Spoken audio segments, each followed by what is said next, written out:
Join me in this eternal moment as I teach you clear instructions on how to deal with overthinking. I will cover 3 fundamental ideas. First, intention, secondly, presence, and thirdly, acceptance.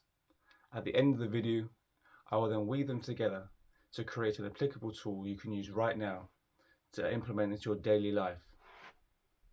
Hello, and welcome to Astral Escapes. Here I teach metaphysical concepts, offer emotional guidance, and shine light on spiritual truths. Let class commence. Hello, and welcome to class. Now, before you can deal with a problem, you need to first establish what the problem is. So I'm going to briefly add a little bit of colour to the issue to help you understand and contextualise what it is you are confronting and in relationship with. Now, fundamentally and simply put, overthinking is an egoic response to an emotional problem. An egoic response to an emotional problem. Now, the ego will seek to enter into the domain of the emotional to control, to resolve through ration and reason, when it is acceptance, presence that are required, that are needed, that are necessary to interact with your emotions.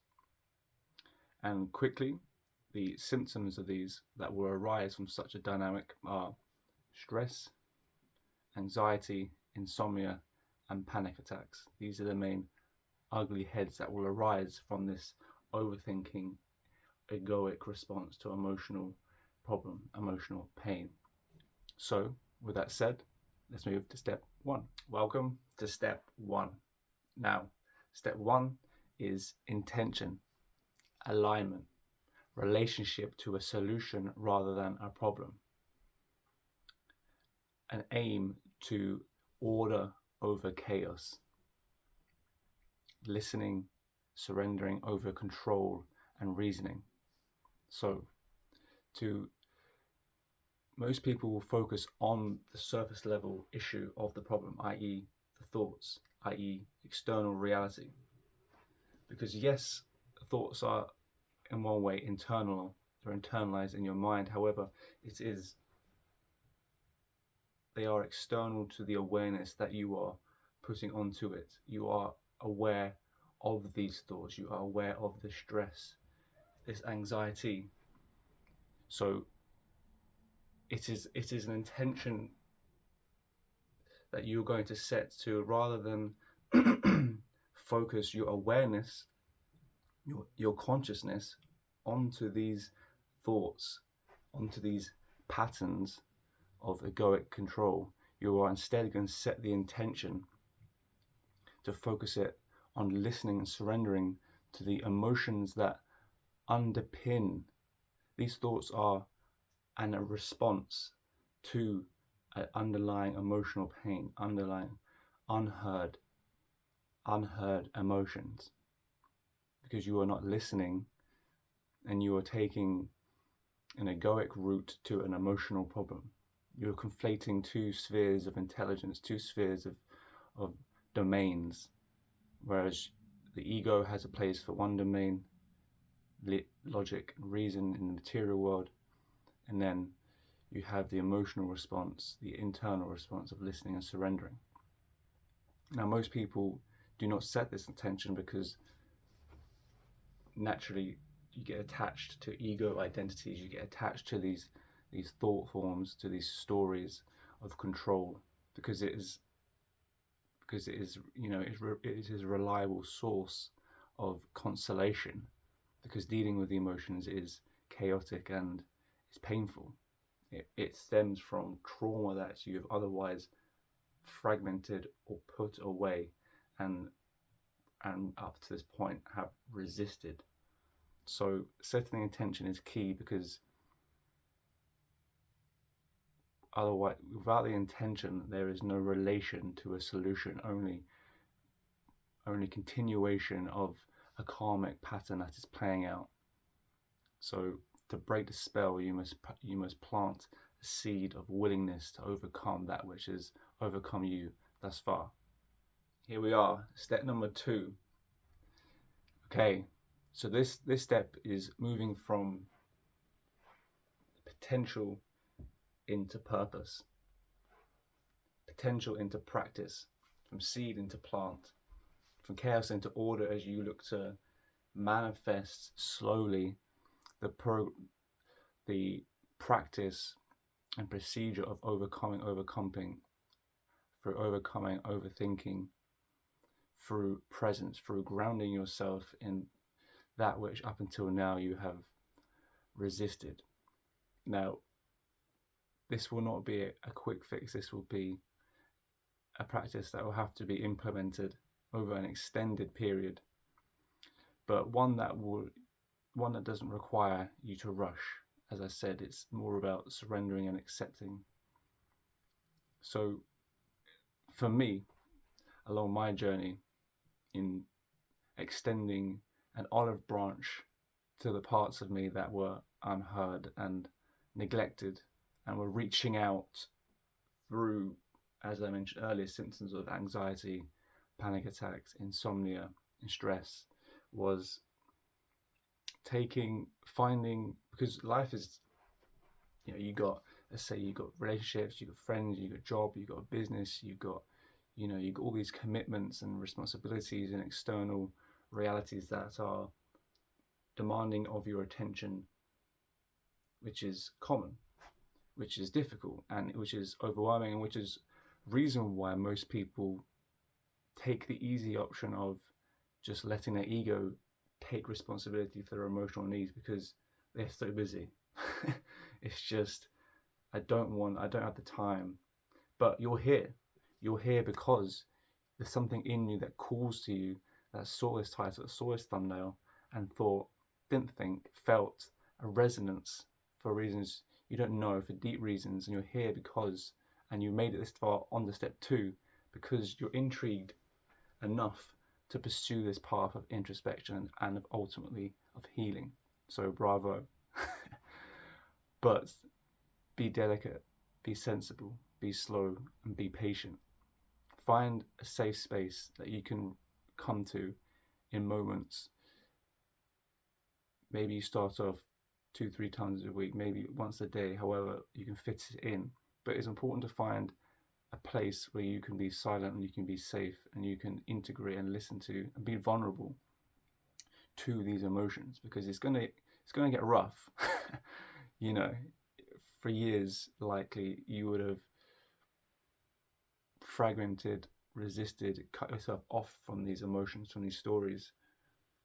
And as you enter these safe spaces and you reconnect with them, they're going to be pretty loud and vocal and expressive, and you're not going to be used to it. You're not going to be used to the language. You're not going to be used to the modality of this relationship, because it is confusing, especially to begin with. So I would advise you to take slow steps and to not, this isn't a process of rushing, of speed.